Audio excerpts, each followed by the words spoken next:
ایک عورت بھی اللہ کی بہت خوبصورت اور حسین تخلیق ہے، موتیوں سے بھی بڑھ کے قیمتی ہے، اور اللہ نے اس کو جو حسن دیا ہے وہ سب کے لیے نہیں ہے.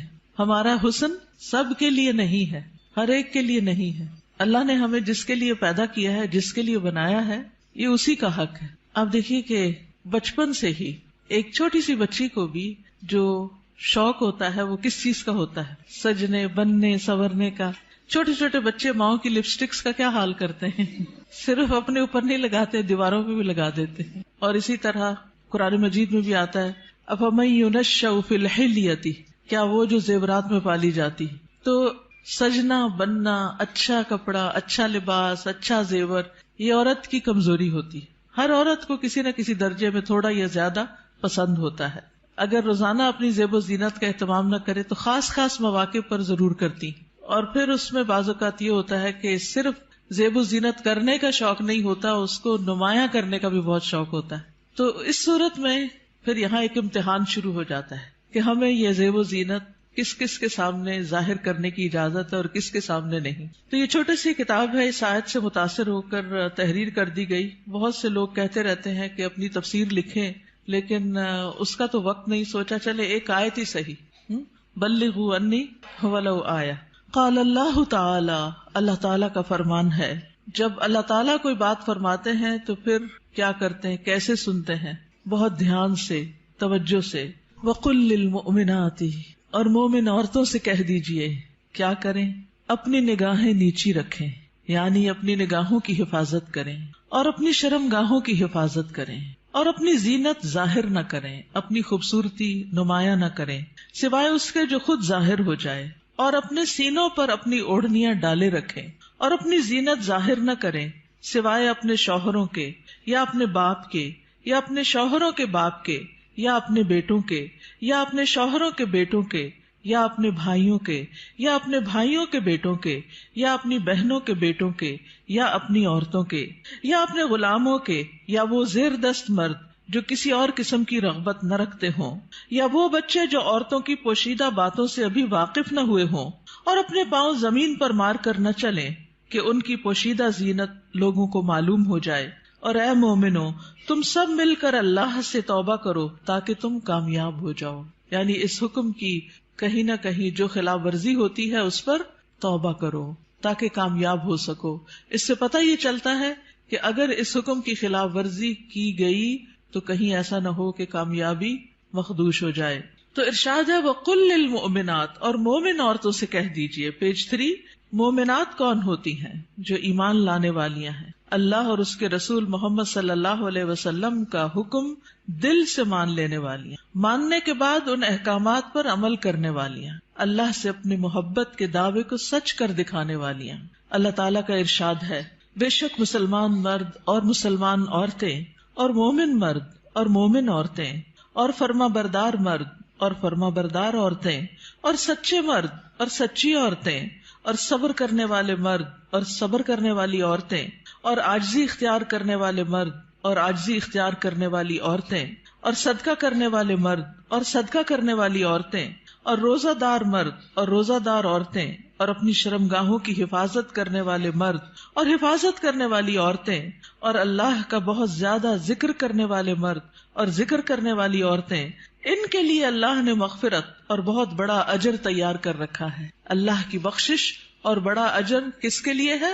ان صفات کے حامل مومن مردوں اور عورتوں کے لیے. تو ارشاد ہے وَقُلْ لِلْمُؤْمِنَاتِ، کیا ارشاد؟ پیج 4. يَغْضُضْنَ مِنْ أَبْصَارِهِنَّ، کہ وہ اپنی نگاہیں نیچی رکھیں. کیا مطلب ہے اس کا؟ کہ حرام چیزوں پر نگاہ نہ ڈالیں، نامحرم مردوں کو نگاہ بھر کے نہ دیکھیں، اچانک نظر پڑ جائے تو نظر پھیر لیں، شہوت کی نظر سے نہ دیکھیں، کسی مرد یا کسی عورت کا سطر نہ دیکھیں، یعنی جو حصے چھپا کے رکھنے کے قابل ہیں، فحش تصاویر اور فحش مناظر نہ دیکھیں، ادھر ادھر تانک جھانک نہ کریں. نبی صلی اللہ علیہ وسلم نے فرمایا زنا العین النظر، نظر بازی آنکھوں کا زنا ہے.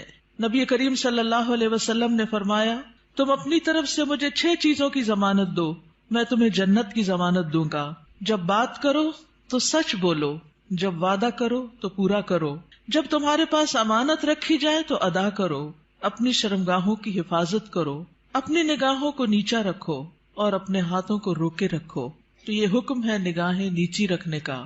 پھر آیت کے اگلے حصے میں فرمایا وَيَحْفَظْنَ فُرُوجَهُنَّ، اور وہ اپنی شرمگاہوں کی حفاظت کریں، یعنی جسم کے قابل سطر حصے چھپا کر رکھیں. باریک اور تنگ لباس خصوصاً چست پاجامے سطر ڈھانپنے کے تقاضے پورے نہیں کرتے. زنا، بدکاری اور فحاشی سے بچیں. بلا ضرورت اپنے جسم کا کوئی حصہ نہ کھولیں. ہم جنس پرستی سے دور رہیں. جانوروں یا مصنوعی آلات سے جنسی خواہش پوری نہ کریں. پھر فرمایا وَلَا يُبْدِينَ زِينَتَهُنَّ، اور اپنی زینت ظاہر نہ کریں، یعنی جسمانی ساخت اور شکل و صورت کی خوبصورتی کو نمایاں نہ کریں. زینت میں دونوں چیزیں آ جاتی ہیں، جسم کا فگر بھی اور شکل و صورت کی خوبصورتی بھی. پھر مصنوعی اور آرائشی زینت جیسے زیور، لباس یا میک اپ وغیرہ چھپا کر رکھیں نان محرم سے. باریک لباس نہ پہنے. گھر سے نکلتے وقت تیز خوشبو نہ لگائیں کیونکہ وہ بھی زینت کا حصہ ہے. رسول اللہ صلی اللہ علیہ وسلم نے فرمایا 2 قسم کے لوگ جہنمی ہیں جنہیں میں نے نہیں دیکھا. وہ لوگ جن کے پاس بیلوں کی دموں کی طرح کے کوڑے ہوں گے جن سے وہ لوگوں کو مارتے ہوں گے.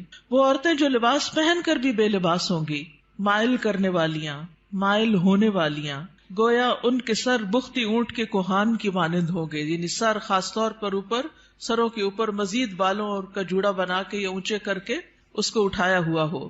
وہ جنت میں داخل نہ ہوگی اور نہ اس کی خوشبو پائیں گی، حالانکہ اس کی خوشبو اتنی اور اتنی دور سے آتی ہوگی. یہ صحیح مسلم کی روایت ہے. پھر فرمایا الا ما ظہر منہا، سوائے اس کے جو اس میں سے ظاہر ہو جائے. وہ زینت جو خود بخود ظاہر ہو جائے، نہ کہ ظاہر کی جائے، مثلاً چادر کا ہوا میں اڑ جانا اور زینت کا کھل جانا. وہ زینت جس کو چھپانا ممکن نہ ہو، جیسے چادر، گاؤن یا اسکارف وغیرہ. جسمانی ساخت میں سے دراز قد یا متناسب جسم ہونا، اس میں بھی ایک اٹریکشن ہوتی ہے، اب یہ چھپائی نہیں جا سکتی. سیدنا ابن مسعود اس کی تفسیر میں فرماتے ہیں کالرداء والثیاب، جیسے چادر اور کپڑے. چادر جو اوپر کی چادر یا گاؤن وغیرہ ہوتا ہے، یا جو کپڑے نیچے سے نظر آ جاتے ہیں. یاد رہے زینت ظاہر ہونے اور زینت ظاہر کرنے میں فرق ہے. ایک وہ ہے جو آپ خود کھول دیتے ہیں اور ایک وہ ہے جو اتفاق سے ہو جاتی ہے. پھر فرمایا وَلْيَضْرِبْنَ بِخُمُرِهِنَّ عَلَى جُيُوبِهِنَّ، اور وہ اپنی اوڑھنیاں اپنے سینوں پہ ڈالے رکھیں. خمار یعنی سر کے کپڑے یا دوپٹے سے خواتین سر، بال، کان، گردن اور سینہ ڈھانپ کر رکھیں، کیونکہ کچھ خواتین جب اسکارف پہنتی ہیں تو اس کو اتنا زیادہ اسٹرولر کی طرح لپیٹنا شروع کر دیتی ہیں کہ وہ بعض اوقات تو گلے کا کچھ حصہ بھی نظر آ رہا ہوتا ہے اور سینہ تو پورا کھل جاتا ہے. بعض ایک پلو اوپر کر کے نقاب بنا لیتی ہیں، ان کا آدھا سینہ نظر آ رہا ہوتا ہے، یعنی آدھا ڈھانکا ہوا ہوتا ہے، آدھا نمایاں ہوتا ہے، وہ اور زیادہ اٹریکٹیو ہو جاتا ہے، زیادہ توجہ کھینچنے لگتا ہے. تو اس لیے اللہ کا حکم ہے کہ عورت اپنے سینے کے حسن کو چھپا کر رکھے مردوں سے، کیونکہ یہ مرد کے لیے ایک فتنہ بن جاتا ہے. باریک دوپٹہ جس میں سے بال اور گردن جھلک رہے ہو وہ نہ اوڑھیں. زمانہ جاہلیت میں عورتیں پردے کا اہتمام نہیں کرتی تھیں، بلکہ جب کوئی عورت مردوں کے پاس سے گزرتی تو اپنے سینے کو کھول کے گزرتی. بسا اوقات وہ اپنی گردن، بالوں کی مینڈیاں اور کانوں کی بالیاں تک ننگا کر لیتی تھی. کیا کیا؟ گردن، بالوں کی مینڈیاں اور کانوں کی بالیاں، ان کو نکال لیتی تھی. اب بھی آپ نے دیکھا ہوگا بعض اسکارف اس طرح پہنتے ہیں کہ کانوں کا زیور باہر لٹک رہا ہوتا ہے. لہٰذا اللہ تعالیٰ نے مومن عورتوں کو حکم دیا کہ وہ ایسے مواقع پر پردے کا اہتمام کریں. سیدہ عائشہ فرمایا کرتی تھی جب یہ آیت نازل ہوئی وَلْيَضْرِبْنَ بِخُمُرِهِنَّ عَلَى جُيُوبِهِنَّ، تو ان سب نے اپنے تہ بندوں کو کناروں سے پھاڑ کر ان کی اوڑھنیاں بنا لی. یعنی جو نیچے تہ بند ہوتا ہے نا، جو نیچے پہنتے ہیں شلوار کی طرح، تو انہوں نے کیا کیا کہ اور اگر کپڑا نہیں ملا سر کا اس طرح چادر بنانے والا تو انہوں نے انہی کو ہی ذرا صحیح کر کے، یعنی اس کے کنارے وغیرہ کاٹ کے اس کو چادر کی شکل دے دی. پھر فرمایا وَلَا يُبْدِينَ زِينَتَهُنَّ إِلَّا، اور وہ اپنی زینت ظاہر نہ کریں مگر اپنے شوہروں کے لیے. آگے آ رہا ہے پسندیدہ اور مطلوب ہے کہ شوہر کے سامنے ہر طرح کی زینت کا اظہار کریں، سارا شوق یہاں پورا کریں. ٹھیک ہے، عورت اپنے شوہر کے سامنے حد درجہ اظہار زینت کر سکتی، جتنی کرنا چاہے کریں، جو کہ کسی دوسرے کے سامنے نہیں کر سکتے. یا اپنے باپوں کے لیے، باپوں میں کون کون آتا ہے؟ باپ، دادا، پردادا، نانا، پرنانا، اوپر تک آبا و اجداد جو بھی ہوں. رسول اللہ صلی اللہ علیہ وسلم نے ایک نیک عورت کے بارے میں فرمایا بہترین عورت وہ ہے کہ جب تم اسے دیکھو تو تمہیں خوش کر دے. تو شوہر کس طرح خوش ہوگا جب آپ اچھے کپڑے پہنیں گے، اچھا لباس کے ساتھ اچھا زیب و زینت زیور میک اپ وغیرہ میں ہوں گے، لیکن بہت سی خواتین گھر میں تو کھانا پکاتے پکاتے کپڑوں میں اس قدر کھانے کی اسمیل آ جاتی ہے اور کچن میں پسینے سے برا حال ہو جاتا ہے، اور پھر جب شوہر گھر آتا ہے تو اسی حال میں استقبال کرتی، اور پھر جب شوہر کو کھانا وغیرہ دے کے فارغ ہو کے جب اپنی سہیلی یا کہ بازار جانا ہوتا ہے تو نہا دھو کے میک اپ وغیرہ کر کے نکل جاتی ہے، کیونکہ اب شوہر آ گیا گھر میں، وہ بچے سنبھالے گا، ہم ذرا آؤٹنگ پہ جائیں۔ تو یہ بالکل الٹ ہے اس حکم کے جو ہمیں دیا گیا۔ فرمایا بہترین عورت وہ ہے کہ جب تم اسے دیکھو تو تمہیں خوش کر دے، جب تم اسے کوئی حکم دو تو تمہاری اطاعت کرے، اور تمہاری غیر موجودگی میں اپنے نفس اور تمہارے مال کی حفاظت کرے۔ یا اپنے شوہروں کے باپ کے لیے، شوہر کا باپ جیسے سسر، شوہر کا نانا، شوہر کا دادا، شوہر کا پرنانا، شوہر کا پردادا، اوپر تک آباء و اجداد۔ یا اپنے بیٹوں کے لیے، بیٹوں میں بیٹے، پوتے، پڑپوتے، نواسے، پڑنواسے، نیچے تک سب آ جاتے ہیں۔ یا اپنے شوہروں کے بیٹوں کے لیے، شوہر کے پوتے، شوہر کے نواسے، نیچے تک، یعنی ستیلے بیٹے بھی، اس میں شوہر کے بیٹے اور ان کے آگے بچوں کے بچے بھی سب آ جاتے ہیں۔ یا اپنے بھائیوں کے لیے، سگے بھائی، ستیلے بھائی، رضائی بھائی، تینوں اس میں شامل ہیں۔ یا اپنے بھائیوں کے بیٹوں کے لیے، سگے بھائیوں کی اولاد، ستیلے بھائیوں کی اولاد، رضائی بھائیوں کی اولاد، یعنی بھتیجے، بھتیجوں کے بیٹے، پوتے وغیرہ۔ یا اپنی بہنوں کے بیٹوں کے لیے، سگی بہنوں کی اولاد، ستیلی بہنوں کی اولاد، رضائی بہنوں کی اولاد، یعنی بھانجے، بھانجوں کے بیٹے، پوتے وغیرہ۔ یا اپنی عورتوں کے لیے، قابل اعتماد اور باکردار عورتیں۔ نبی کریم صلی اللہ علیہ وسلم نے فرمایا، لا تباشر المرأة المرأة، پہلی تاپت پیش ہے، ٹھیک کر لیجئے، لا تباشر المرأة المرأة فتنعتها لزوجها كأنه ينظر إليها، کوئی عورت کسی عورت کے جسم کے ساتھ جسم نہ لگائے۔ بعض اوقات لوگ حق کر رہی ہوتی ہیں لڑکیاں ایک دوسرے کو، تو اتنا زیادہ چپک جاتی ہیں ایک دوسرے سے، یہ بھی درست نہیں۔ اور پھر اس طرح بھی کہ وہ اپنے شوہر سے اس کا حلیہ بیان کرے، یعنی جس طرح وہ فیل کرے اس عورت کو، پھر گھر جا کے اپنے میاں کو اس کی ساری تعریف کر کے بتائے کہ گویا وہ اسے دیکھ رہا ہے۔ یا تمہارے دائیں ہاتھ جن کے مالک ہوئے، لونڈیاں اور غلام مراد ہیں یہاں، لیکن جو گھریلو ملازمین ہیں یہ لونڈی غلام میں شامل نہیں ہوتے، ان سے احتیاط برتنی چاہیے۔ گھریلو مرد ملازمین کے ساتھ گفتگو میں محتاط رویہ اختیار کرے، جیسے ڈرائیور ہو، چوکیدار ہو، ان کے ساتھ بہت ہنس ہنس کے بات کرنے کی ضرورت نہیں۔ مذکورہ والا تمام رشتوں کے سامنے زینت کا اظہار کرتے ہوئے ان کے مقام اور احترام کو پیش رکھیں۔ جوان بچوں کے سامنے سینہ اور گریبان کھولنے میں احتیاط برتیں، یعنی ان میں سے جو بھائی جوان ہیں یا بیٹے جوان ہیں یا پوتے وغیرہ، تو ان کے سامنے اپنے سینے کو بہت نمایاں نہ کریں، اور اسی طرح اپنے سطر کو چھپا کر رکھیں۔ سیدنا انس بیان کرتے ہیں کہ نبی کریم صلی اللہ علیہ وسلم فاطمہ رضی اللہ تعالی عنہا کے لیے ایک غلام لائے جو آپ نے ان کو ہبہ کر دیا۔ انس رضی اللہ عنہ نے کہا کہ فاطمہ پر اس وقت ایسا کپڑا تھا جب وہ اسے اپنے سر پر اوڑھتی تو ان کے پاؤں تک نہ پہنچتا، جب وہ اسے اپنے پاؤں چھپاتی تو سر پر نہ رہتا۔ یاد رکھیے وہ پاؤں بھی چھپا رہی تھی۔ جبکہ نبی کریم صلی اللہ علیہ وسلم نے ان کی یہ الجھن دیکھی تو فرمایا، بے شک تمہارے لیے کوئی حرج نہیں، تمہارے سامنے صرف تمہارے والد اور تمہارا غلام ہے۔ اس غلام کا نام عبداللہ بن مسعدہ تھا، یہ فزاری تھے، سخت سیاہ فام۔ سیدہ فاطمہ نے انہیں پرورش کر کے آزاد کر دیا تھا رضی اللہ تعالی عنہا۔ اب التابعین غیر اولی الاربۃ من الرجال، یا پیروی کرنے والے غیر حاجت مند مرد، یعنی یہ کون سے مرد ہیں جن سے پردے میں نرمی اختیار کی جا سکتی ہے؟ نکاح کی حاجت نہ رکھنے والا۔ بعض ہوتے ہیں نا بچپن سے خاندانوں کے ساتھ لگ جاتے ہیں اور وہ پوری زندگی ایک بچوں کی طرح ہی ساتھ ہوتے ہیں، اور پھر بڑھاپے کی عمر میں ان کا کوئی اور ٹھکانہ نہیں ہوتا، تو وہ یعنی کہ گھروں میں اگر ہوتے ہیں ان کو گھر کی جو لڑکیاں ہیں وہ اپنی بیٹیوں کی طرح ہی ہوتی ہیں، اور ویسے بھی انہیں شادی کا کوئی شوق نہیں ہوتا۔ عورتوں سے رغبت نہ رکھنے والا، بدھو قسم کا، بے وقوف بدھو جس میں شہوت نہ ہو، بالکل بوڑھا۔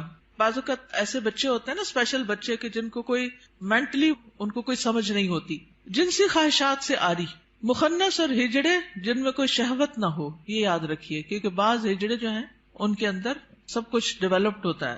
لیکن ان افراد کے سامنے زینت کا اظہار کرتے ہوئے بھی احتیاط کا دامن نہ چھوڑیں، پھر بھی محتاط رہیں۔ غیر اولی الاربہ سے مراد وہ بے خبر ہے جس میں شہوت نہ ہو، یہ سیدنا ابن عباس کا قول ہے۔ اب الطفل الذین لم یظہروا علی عورات النساء، یا وہ بچے جو عورتوں کی چھپی ہوئی باتوں سے ابھی واقف نہیں ہوئے، نابالغ بچے جن کا جنسی شعور بیدار نہ ہوا ہو، جو کم عمری کی وجہ سے عورتوں کے حالات اور مخصوص اوصاف سے واقف نہ ہو، جن کو کوئی سمجھ نہ ہو پیریڈز کیا ہوتے ہیں، اور یعنی ابھی ان کی عورتوں سے متعلق جو خاص باتیں ہیں ان کو سمجھ نہ ہو۔ ابن کثیر کہتے ہیں جب بچہ بالغ ہو یا بلوغت کے قریب ہو اور ان چیزوں کو جانتا پہچانتا ہو، بدصورت اور خوبصورت عورت میں تمیز کر سکتا ہو، یعنی جس دن بچہ ایک ہے نا ماما وہ بہت خوبصورت ہے، تو اسے عورتوں کے پاس نہ آنے دیا جائے. یہ ابن کثیر کی تفسیر ہے. کسی خاص عمر کی یہاں قید نہیں، بچے کی سمجھ کے مطابق احتیاط سے کام لیتے ہوئے زینت کا اظہار کرے. لیکن افسوس ہوتا ہے ان خواتین پر جو اچھے بھلے جوان لڑکوں کو گلے لگا لیتی ہیں یا ان کے سر پہ ہاتھ پھیرنے لگتی ہیں یا ہاتھ ملانا شروع کر دیتی ہیں. یہ بھی اس حکم کے منافی ہے، چاہے بچپن سے اس بچے کو آپ نے پالا ہی کیوں نہ ہو. وَلَا يَضْرِبْنَ بِأَرْجُلِهِنَّ لِيُعْلَمَ مَا يُخْفِينَ مِنْ زِينَتِهِنَّ، اور وہ اپنے پاؤں مارتی ہوئی نہ چلیں کہ جو وہ اپنی زینت میں سے چھپاتی ہیں اس کو جان لیا جائے. یعنی مردوں کو متوجہ کرنے والی چال نہ چلے، یعنی چلتے ہوئے بھی ایک وقار کا خیال رکھیں. جھنکار والی پازیب نہ پہنے، یعنی پاؤں کا زیور ایسا کہ جو چھن چھن کرے اور بازار میں دوسروں کو متوجہ کرے وہ نہیں پہنے. باہر گھر میں پہن سکتے ہیں. آواز پیدا کرنے والا جوتا استعمال نہ کرے، یعنی جیسے بہت ہائی ہیل پہن کے پھر وہ ٹک ٹک ٹک سے سب متوجہ ہو جاتے ہیں، اس سے بھی بچیں. تیز خوشبو استعمال نہ کریں. ابن کثیر کہتے ہیں اس ممانعت میں ہر وہ چھپی ہوئی زینت داخل ہے جو حرکت کرنے سے ظاہر ہو جائے. اسی ضمن میں عورت کو خوشبو لگا کر باہر نکلنے سے بھی منع کیا گیا ہے کہ لوگ اس کی خوشبو محسوس کریں. زمانہ جاہلیت میں رواج تھا کہ عورت جب راستے میں چلتی اور اس نے پاؤں میں پازیب پہنی ہوتی جس کی آواز سنائی نہ دیتی تو وہ اپنے پاؤں زمین پر اس طرح مارتی جس سے مردوں کو پازیب کی جھنکار سنائی دیتی. تو اللہ تعالیٰ نے مومن عورتوں کو ایسا کرنے سے منع کر دیا. نبی کریم صلی اللہ علیہ وسلم نے فرمایا ہر آنکھ زنا کرتی ہے، اور عورت جب خوشبو لگا کر کسی مجلس سے گزرتی ہے تو وہ ایسی اور ایسی ہے، یعنی زانیہ ہے. تو اس لیے خوشبو کے معاملے میں بھی احتیاط برتیں. ایسی خوشبو نہ لگائیں کہ جو پھیل رہی ہو، خصوصاً اگر آپ بازار سے ہو کر گزر رہے ہیں یا مردوں کے ساتھ آپ کا کسی بھی طرح کا کوئی انٹریکشن ہے یا گھر میں کوئی ایسا رشتہ دار ہے کہ جو محرم نہیں ہے. وَتُوبُوا إِلَى اللَّهِ جَمِيعًا أَيُّهَا الْمُؤْمِنُونَ لَعَلَّكُمْ تُفْلِحُونَ، اور اے مومنو سب کے سب اللہ کی طرف توبہ کرو تاکہ تم فلاح پاؤ. اس میں پچھلے گناہوں پر ندامت کا اظہار کریں، یعنی اللہ تعالیٰ کے سامنے آئندہ گناہ نہ کرنے کا عہد کریں، اپنی اصلاح کی ہر ممکنہ کوشش کریں، ان لغزشوں اور غلطیوں سے توبہ کریں جو پردے کے معاملے میں اب تک ہوتی رہیں. آئندہ زندگی کے لیے اپنے طرز عمل کی اصلاح ان ہدایات کے مطابق کر لیں جو اللہ اور اس کے رسول صلی اللہ علیہ وسلم نے دی ہیں. اللہ تعالیٰ کا ارشاد ہے وَهُوَ الَّذِي يَقْبَلُ التَّوْبَةَ عَنْ عِبَادِهِ وَيَعْفُو عَنِ السَّيِّئَاتِ وَيَعْلَمُ مَا تَفْعَلُونَ، اور وہی ہے جو اپنے بندوں کی توبہ قبول کرتا ہے اور ان سے درگزر فرماتا ہے، اور وہ جانتا ہے جو تم عمل کرتے ہو. دیگر محارم حقیقی چچا اور ماموں بھی محرم ہیں، کیونکہ بھتیجی اور بھانجی سے نکاح نہیں کیا جا سکتا. رضائی رشتے بھی نسبی رشتوں کی طرح محرم ہیں، ان کے سامنے بھی زینت کا اظہار جائز ہے. اللہ تعالیٰ کا ارشاد ہے تم پر تمہاری مائیں اور تمہاری بیٹیاں اور تمہاری بہنیں اور تمہاری پھپھیاں اور تمہاری خالائیں اور بھائی کی بیٹیاں اور بہنوں کی بیٹیاں حرام کر دی گئی ہیں. رسول اللہ صلی اللہ علیہ وسلم نے فرمایا بے شک اللہ نے رضاعت سے بھی ان رشتوں کو حرام کر دیا جن کو نسب سے حرام کیا گیا. حجاب مسلمان عورت کی شناخت ہے. مسلمان عورت حجاب سے پہچانی جاتی ہے، وہ دوسروں سے الگ ہو جاتی ہے. اللہ تعالیٰ کا ارشاد ہے اے نبی اپنی بیویوں اور بیٹیوں اور مومن عورتوں سے کہہ دیجئے، بیویاں بیٹیاں اور مومن عورتیں سب کی سب وہ اپنے چادروں کے پلو اپنے اوپر لٹکا لیا کریں. اس طرح زیادہ توقع ہے کہ وہ پہچان لی جائیں، یعنی حجاب کی وجہ سے پہچان لی جائیں، نہ کہ حجاب اتار کے پہچان لی جائیں. حجاب اتار کے تو ایک عورت عام عورت کی طرح ہی لگے گی نا. تو ایذا نہ دی جائیں، اور اللہ بہت بخشنے والا بے حد رحم کرنے والا ہے. یہ ایذا کون سی ہے؟ سیکسول ہراسمنٹ، کہ جب عورت کسی مرد کو اٹریکٹ کرتی ہے تو پھر وہ اس کے پیچھے آتا ہے اور اس کو نقصان دینا چاہتا ہے. مردوں سے بھی خطاب کیا گیا. نظر اور شرمگاہ کی حفاظت کا حکم صرف عورتوں کے لیے نہیں بلکہ مردوں کے لیے بھی ہے. اللہ تعالیٰ کا ارشاد ہے مومن مردوں سے کہہ دیجئے اپنی نگاہیں نیچی رکھیں اور اپنی شرمگاہوں کی حفاظت کریں، یہ ان کے لیے پاکیزہ تر ہے. بے شک اللہ خبر رکھنے والا ہے اس کی جو وہ کرتے ہیں. یعنی اللہ سبحانہ تعالیٰ کو سب پتا ہے کہ وہ نگاہیں نیچی رکھتے ہیں یا نہیں رکھتے. سیدنا جریر بن عبداللہ سے روایت ہے، وہ کہتے ہیں میں نے رسول اللہ صلی اللہ علیہ وسلم سے اچانک نظر پڑ جانے کے بارے میں سوال کیا تو آپ صلی اللہ علیہ وسلم نے مجھے حکم دیا کہ میں اپنی نظر پھیر لوں، یعنی اگر کسی عورت پر نظر پڑ جائے تو پھر اس کو دوسری طرف پھیر لوں. نظر کی حفاظت دراصل شرمگاہ کی حفاظت ہے. جس نے اپنی نظر کو آزاد چھوڑ دیا اس نے اسے ہلاکت کے گڑھے میں ڈال دیا، اور نظر ہی عام حادثات کی اصل ہے جو انسان کو پہنچتے ہیں. یہ ابن القیم کا قول ہے. نگاہ نیچی رکھنے کے فوائد کیا ہیں؟ یہ بھی ابن القیم کا قول ہے محبت کی حقیقت اور اس کے تقاضے کتاب میں. دل شہوت سے رک جاتا ہے، دل میں نور پیدا ہو جاتا ہے، علم کے راستے کو شادہ ہو جاتے ہیں، دل کو فرحت و خوشی حاصل ہوتی ہے، عقل قوی اور مضبوط ہوتی ہے، دل غم و حسرت سے خلاصی پا لیتا ہے، انسان کی عقل و فراست بڑھتی ہے، دل کو قوت و شجاعت حاصل ہوتی ہے. نگاہ جھکانا جہنم کا دروازہ بند کرنے کا سبب ہے، غفلت کے پردے ہٹتے ہیں. رسول اللہ صلی اللہ علیہ وسلم نے دعا بھی سکھائی، سنن نبی داؤد میں آتی ہے، اللہم انی اعوذ بک من شر سمعی ومن شر بصری ومن شر لسانی ومن شر قلبی ومن شر منی. اے اللہ، بے شک میں اپنی سماعت کے شر سے، اپنی بصارت کے شر سے، اپنی زبان کے شر سے، اپنے دل کے شر سے اور اپنی شرمگاہ کے شر سے تیری پناہ چاہتا ہوں. اپنا جائزہ لیجئے، کیا یہ احکامات میرے لیے ہیں اور کیا ان پر عمل کرنا ضروری ہے؟ کیا میں اپنی نگاہوں اور سطر کی حفاظت کر رہی ہوں؟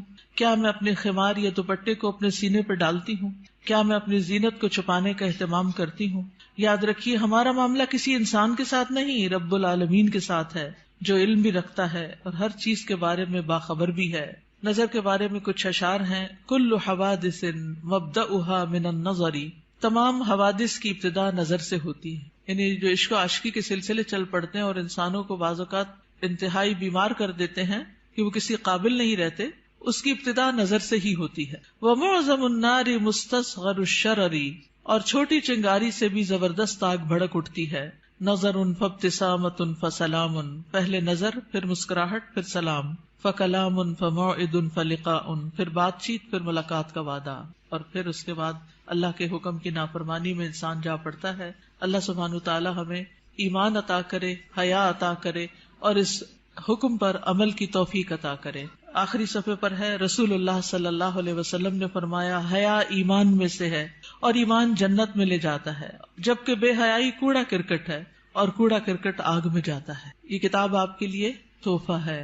کیوں تحفہ ہے؟ تاکہ ہم اس پر عمل کریں اور کیا کریں؟ آگے بھی پہنچائیں. صرف اپنے آپ کو بچانا کسی شر سے، کسی نقصان سے کافی نہیں. اس کا ایک محرک یہ بھی تھا اس چھوٹے سے پیمفلٹ کو لکھنے کا، کہ بہت دفعہ مجھے خود یہ سننے کو ملا، بتایا گیا کہ کہاں ہے قرآن میں پردے کا حکم. آپ اپنے کالج میں، یونیورسٹی میں کولیگ سے بات کریں تو کہیں گے کہاں لکھا ہے قرآن میں؟ تو کوئی نہیں پردے کا حکم، یہ تو تم لوگوں نے خود ہی گاؤن سکارف چڑھا لی ہے. تو اگر یہ چھوٹی سی کتاب آپ کے پاس ہوگی تو فوراً دلیل نکالنا آپ کے لیے آسان ہو. ٹھیک ہے، آپ میں سے کوئی کچھ کہنا چاہتا ہے؟ آپ کی وجہ سے اگر ایک خاتون بھی اپنے اس حکم پر عمل کر لیتی ہیں تو آپ کے لیے صدقہ جاریہ ہوگا. کم از کم 2 لوگوں کے ساتھ مل کے یہ کتاب ضرور پڑھ لیجیے. استاذہ، ایک بات دل میں آ رہی تھی، ایک پیج نمبر اس پہ ہے نا کہ نگاہ نیچی رکھنے کے فوائد. تو جیسے اس میں سارے فوائد لکھے ہوئے ہیں کہ دل میں نور ہوتا ہے اور علم کے راستے کشادہ ہو جاتے ہیں، غم سے چھٹکارا مل جاتا ہے، عقل قوی ہوتی ہے، غفلت کے پردے ہٹتے ہیں، جہنم سے انسان بچا. تو دیکھیں، ایک راستہ کھول کے نا نظر کو بہکانے والا شیطان نے ہمارے لیے کتنے راستے بند کر، تو اس پہلا جو راستہ ہے اس کو وہیں اگر ہم بند کر دیں نا تو ہم پھر آگے انشاءاللہ یہ سارے راستے خود بخود کھل جائیں. بالکل. اور اس میں آپ دیکھیے کہ بہت سی ایسی خواتین کے مسائل، بہت سی لڑکیوں کے مسائل، اچھی بھلی سمجھدار لڑکیوں کے مسائل، اور خصوصاً اب موبائل کی وجہ سے اور ویڈیو چیٹنگ کی وجہ سے جو مسائل پیدا ہو رہے ہیں، اور تصویر کا اتنا فتنہ عام ہے کہ ہر چیز ہی کی تصویر بن بن کے شیئر کی جا رہی ہے، اس کی وجہ سے یہ مسائل اور بھی زیادہ بڑھ گئے ہیں. اور بعض اوقات انسان ایسے فساد میں جا پڑتا ہے کہ جس کی عقل پہ بھی پردہ ڈال دیتا ہے، پھر اس میں نہ اپنی عزت کی پرواہ ہوتی ہے، نہ ماں باپ کی، نہ کسی دین کی اور نہ کسی اور کی. تو اس لیے بہت ضروری ہے کہ اس چیز کو عام کیا جائے اور لڑکیوں کو اس فتنے سے بچایا جائے. جی ستیلے بھائی محرم ہوتے ہیں. نمازوں میں خشوع کا مسئلہ ہر ایک کو رہتا ہے، تو نگاہ کی حفاظت سے نمازوں میں بھی خشوع آتا ہے. کوشچن ہے، جیسے سعودی عرب میں وہ لوگ آنکھوں کا بھی پردہ کرتے ہیں، اور یہی ہے کہ آپ نے جیسے آیت پڑھی، اس کا ترجمہ پڑھا ہے، تو اس کا ترجمہ یہی ہوتا ہے کہ لٹکایا جائے کپڑا. تو وہ لوگ اس طرح کہتے ہیں کہ آنکھ کا پردہ وہ دوپٹہ اس طرح کرتے ہیں کہ آنکھوں تک آتا ہے. تو اس میں آپ کیا کہیں گے؟ اور دوسرا یہ کہ ان کا جو گاؤن ہے وہ پاؤں کے نیچے تک ہوتا ہے، کیا یہ حالات؟ جی، گاؤن نیچے تک ہونا چاہیے، ٹخنے ننگے نہیں ہونے چاہیے، اور ابھی زمین کو جو ٹچ کر رہا ہوتا ہے. جی. تو آنکھ کے پردے میں آپ کیا کہتے ہیں اس میں؟ جس طرح وہ لوگ کرتے ہیں، جی، جتنا انسان اپنے آپ کو ڈھانک سکے اتنا ہی بہتر ہے. مطلب وہ لوگ پلہ جو ہے اوپر کر کے کرتے ہیں، لیکن ہمارے یہاں ایسا کوئی دیکھیے، ہمارے یہاں بھی جب میں چھوٹی ہوتی تھی تو اس وقت جو نقاب ہوتا تھا وہ پورے جارجٹ کے کپڑوں کا وہ نیچے ڈالتے تھے. میں خود یونیورسٹی میں، پنجاب یونیورسٹی میں جب میں پڑھتی تھی تو میرے اپنے نقاب اسی طرح کا لگا ہوا تھا، اور جو ینگ ٹیچرز ہوتے تھے ان کی کلاس میں پورا ڈال کے بیٹھتی تھی، سامنے نہیں دیکھتی تھی. یہ پیج نمبر 4 پہ نا لاسٹ میں ہے یا غضضن من ابصارہن، بالکل لاسٹ میں، اور اپنے ہاتھوں کو روکے رکھو. یہ مجھے تھوڑا سا یعنی یہ حدیث ہے نا جس میں بہت سی چیزوں کے روکنے کی بات ہے. مسلمان وہ ہوتا ہے نا جس کے ہاتھ اور زبان سے دوسرے محفوظ رہیں. ہاتھوں کو روکے رکھو شر سے، کسی کو تکلیف دینے سے. خاص طور پر عورتوں کو سوچنا چاہیے اس موقع پر. چلے آپ نے ہاتھ کا ذکر کر ہی دیا، وہ مائیں اللہ کو کیا حساب دیں گی جو بات بے بات پر اور شوہر سے بھی ناراضگی اور کسی اور کے ساتھ بھی جو انبن ساس کا بھی غصہ سارا بچوں پہ نکالتی، بات بات پہ بچوں کی پٹائی کرتی ہیں. آج ہی ایک بچی نے مجھے تقریباً 7 منٹ کا میسج بھیجا جس میں رو رو کے وہ ذکر کر رہی تھی کہ میں بچپن سے اپنی ماں سے کس طرح پٹتی آ رہی ہوں، کہ اگر اس کے ہاتھ میں ڈنڈا ہے تو اس نے ڈنڈا مار دیا، ہتھوڑی ہے تو ہتھوڑی مار دی، دیگچا ہے تو دیگچا مار دیا، اور چھوٹی موٹی گالیاں بھی نہیں. اگر ہم کسی وجہ سے اوپر چڑھ گئے تو کہا طوائف ہو تم بھی کوٹھے پہ بیٹھو گی. اور اس قدر غلیظ لینگویج کہ میں پریشان ہو گئی سن کے کہ ہمارے مسلمان معاشرے میں ایسی مائیں بھی ہیں. تو یہ ہے ہاتھوں کو روکنے کا مطلب کہ جس پر ہاتھ چلانے کا بس چلتا ہو اس سے اپنے آپ کو روک کے رکھیں. چھوٹی چھوٹی باتوں میں بال کھینچ دینا، کان مروڑ دینا، ہاتھ مروڑ دینا، دھکا دے دینا، اٹھا کے پٹخا کے بچے کو پھینکنا، اس سب کا حساب دینا ہوگا. یہ ظلم کی بدترین قسم ہے اور اس سے پرہیز کرنا چاہیے. چلیے آج کے دن سیٹرڈے کو ہم فقہ القلوب پڑھتے ہیں اور میرا بالکل دل نہیں چاہتا کہ ہم فقہ القلوب کو چھوڑ دیں، کیونکہ اس کتاب سے میں نے بہت کچھ سیکھا ہے اور یہ بہت زیادہ ایمان کو بڑھانے والی ہے. تو برکت کے لیے تھوڑا سا آپ سب کے ساتھ بھی شیئر کرتی ہوں تاکہ آپ بھی اس کو شروع کر لیں، کیونکہ فقہ القلوب جو ہے وہ قلب سے تعلق رکھتی ہے اور جب تک قلب کی اصلاح نہ ہو تو باقی اعضاء کی ہو نہیں سکتی. پیج 719. کچھ لوگ پچھلے سال آپ میں سے ہمارے ساتھ فقہ القلوب میں شریک ہوتے تھے اور پھر وہ چلے گئے تو ان کا فقہ القلوب بھی چھوٹ گیا. تو میں چاہوں گی کہ وہ دوبارہ سے شروع کر لیں، اور جو ساتھ چلتے رہے وہ تقریباً 100 پیجز تو سال میں میرے خیال ہو ہی گئے ہیں. فالایمان محلہ القلب، تو ایمان کا مقام دل ہے. واذا دخل فیہ جاء بکل خیر، جب ایمان دل میں داخل ہو جاتا ہے تو ہر طرح کی خیر لے آتا ہے، پھر خیر پھوٹ پڑتی ہے. وَإِذَا لَمْ يَدْخُلِ الْإِيمَانُ فِي الْقَلْبِ، اور جب ایمان دل میں داخل نہیں ہوتا فَلَا فَائِدَةَ مِنَ الْعَمَلِ مَعَهُ، تو کوئی فائدہ نہیں ہوتا اس کے ساتھ عمل کرنے کا. جب تک ایمان دل میں نہیں عمل بے فائدہ ہے، اوپر اوپر کے کیے ہوئے کام بیکار ہیں. فَالْمُنَافِقُونَ كَانَ إِيمَانُهُمْ بِأَلْسِنَتِهِمْ فَلَمْ يَنْفَعْهُمْ، جیسے منافق تھے تو ان کا ایمان ان کی زبانوں پر تھا تو ان کو اس ایمان نے کچھ فائدہ نہ دیا. وَكَانُوا يُصَلُّونَ مَعَ الْمُسْلِمِينَ، وہ مسلمانوں کے ساتھ نماز پڑھتے تھے. فَلَمْ يَنْفَعْهُمْ ذَلِكَ، تو اس نماز نے ان کو کوئی فائدہ نہیں دیا. بل ہم فی الدرک الاسفل من النار، بلکہ وہ آگ کے سب سے نچلے گڑھے میں ہیں.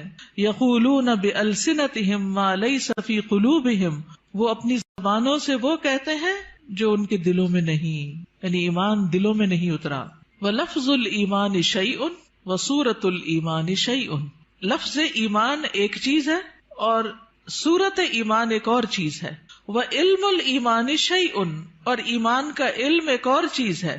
تو لفظ، صورت اور علم تینوں الگ الگ ہیں، لیکن حقیقت الایمان شیء اعظم من ھذا کلہ، لیکن حقیقت الایمان ان سب سے بڑی چیز ہے. وکل شیء یصنع فی مکان ومکان تجریبہ فی مکان آخر کالسیارہ والقلم ونحوہما، ہر چیز بنائی جاتی ہے ایک جگہ پر، یعنی ایک پین کی فیکٹری ہے، ایک کار کی فیکٹری ہے. ومکان تجریبہ، اور اس کی جو تجربہ گاہ ہے وہ کسی اور جگہ پر ہے، یعنی وہ چلائی کہیں اور جاتی ہے. کالسیارہ، جیسے کار بنتی کہاں ہے؟ کار فیکٹری میں، اور چلتی کہاں ہے؟ سڑک پر. قلم بنتا کہاں ہے؟ فیکٹری میں، اور چلتا کہاں ہے؟ کاغذ پر. ونحوہما، اور اسی طرح. وَكَذَلِكَ علم الایمان لہ مکان، اسی طرح ایمان کے علم کی بھی ایک جگہ ہے. وَمَكَانُ مَعْرِفَتِهِ وَتَجْرِيبِهِ لَهُ مَيْدَانٌ آخر، اور اس کی پہچان کی جگہ اور اس کے تجربے کی جگہ ایک اور ہے. وذلك لا يتم ولا يحصل الا بالمجاهدة والتضحية بكل شيء، اور یہ پورا نہیں ہوتا اور حاصل نہیں ہوتا مگر سخت محنت سے اور قربانی سے، جو ہر چیز کی ہوتی ہے، من اجل الحصول علیہ، اس چیز کو حاصل کرنے کے لیے، فہو اغلی شیء فی الدنیا والآخرہ، تو وہ دنیا اور آخرت میں سب سے زیادہ قیمتی چیز ہے۔ وطریق الایمان تعب فیہ آدم، ایمان کا جو راستہ ہے اس میں آدم علیہ السلام بھی تھکے تھے۔ کیا ہوا تھا ان کے ساتھ؟ جب ان کو امتحان میں ڈالا گیا، تجربہ گاہ میں ڈالا گیا، ٹیسٹ میں ڈالا گیا، تو شیطان نے ان کو ورغلا لیا۔ وَنَاحَ لِأَجَلِهِ نُوحٌ، اور مورن کیا یا غم کیا اسی کی وجہ سے نوح علیہ السلام نے۔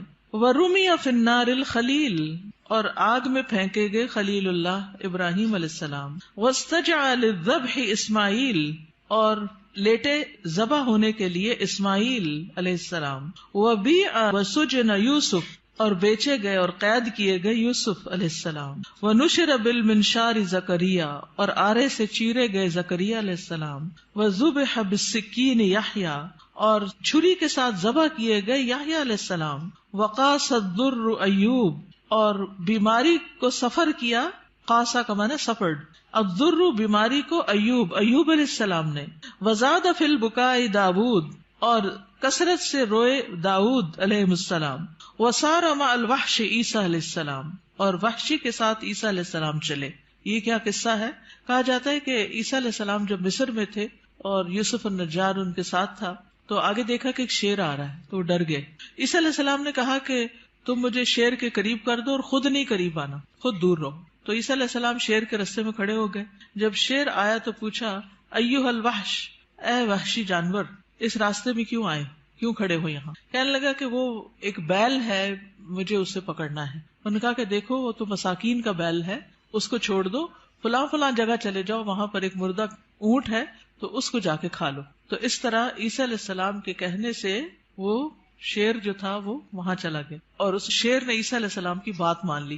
لیکن شیر سے بات کرنا اور شیر کو روکنا، نہیں منکر کرنا کوئی آسان کام نہیں تھا، لیکن عیسیٰ علیہ السلام نے اپنے آپ کو خطرے میں ڈال کر مسکینوں کو ان کا بیل دلوا دیا، یعنی ان کا بیل ہلاک نہیں ہوا، ورنہ تو شیر کھا جاتا۔ یہ اسرائیلیات میں سے ہے یہ واقعہ، اس کی صداقت تو اللہ ہی کو معلوم ہے، لیکن ہمیں حدثوا عن بنی اسرائیل ولا حرج کے تحت بیان کر دیا گیا ہے۔ وعالج الفقر والاذى محمد صلی اللہ علیہ وسلم، اور فقر اور اذیتوں سے، بیماریوں سے، تکلیفوں سے محمد صلی اللہ علیہ وسلم نے ڈیل کیا۔ عالجہ کا مطلب ہے ڈیل کرنا، ہی ڈیلٹ ود۔ وہؤلاء ہم شموس التوحید والایمان، اور یہ لوگ توحید اور ایمان کے سورج ہیں، شمس کی جمع۔ ونجوم الہدا، اور ہدایت کے ستارے۔ وجبال الصبر والیقین، اور صبر اور یقین کے پہاڑ۔ فالایمان اصل الدین وقاعدتہ، تو ایمان دین کی اصل ہے اور اس کا قاعدہ ہے۔ التی یبنى علیہ البناء، جس پر عمارت کی بنیاد رکھی جاتی ہے۔ فہو بمنزلۃ تسویۃ الارض وسقیھا، اور وہ زمین کو ہموار کرنے اور اسے سیراب کرنے کے برابر ہے۔ اما الامور الباقیۃ فی الدین، اور جہاں تک دین کے باقی امور کا تعلق ہے، فہی بمنزلۃ الاشجار والحبوب، تو ان کا مقام درختوں اور دانوں کی طرح ہے۔ التی یمکن زرعها وغرسها فی هذه الارض، جن کو اس زمین میں اگایا اور بویا جا سکتا ہے۔ فہی تنمو بقدر خصوبۃ الارض، تو وہ اگتے ہیں جتنی زمین زرخیز ہوتی ہے۔ واستعدادها کما انها تثمر بقدر الجهود المبذولۃ فی تمہید الارض وسقیها، جس طرح وہ پھل لاتی ہے جتنی اس پہ محنت کی جاتی ہے زمین کو تیار کرنے، ہموار کرنے اور اس کو سیراب کرنے میں۔ فالایمان هو ارض الدین، کتنا خوبصورت جملہ ہے چھوٹا سا۔ ایمان دین میں زمین کی طرح ہے۔ والدعوۃ نبتها وطلعها، اور دعوت دین کیا ہے؟ اس کا پودا اور اس کا خوشہ۔ والعبادۃ ثمرتها وزینتها، اور عبادت اس کا پھل اور اس کی خوبصورتی۔ والعلم یرویها ویسقیها، علم اس پودے کو سیراب کرتا ہے اور اسے ہرا بھرا کرتا ہے۔ والجنۃ ورضا الرب غایتها، اور جنت اور رب کی رضا یہ اصل گول ہے، اصل غایت ہے، اصل مقصد ہے۔ ولا يمكن ان نحصل على حقیقت الایمان الا اذا تیقنا ان جمیع المخلوقات فی السماوات والارض قویھا وضعیفھا کالحیۃ المیتۃ.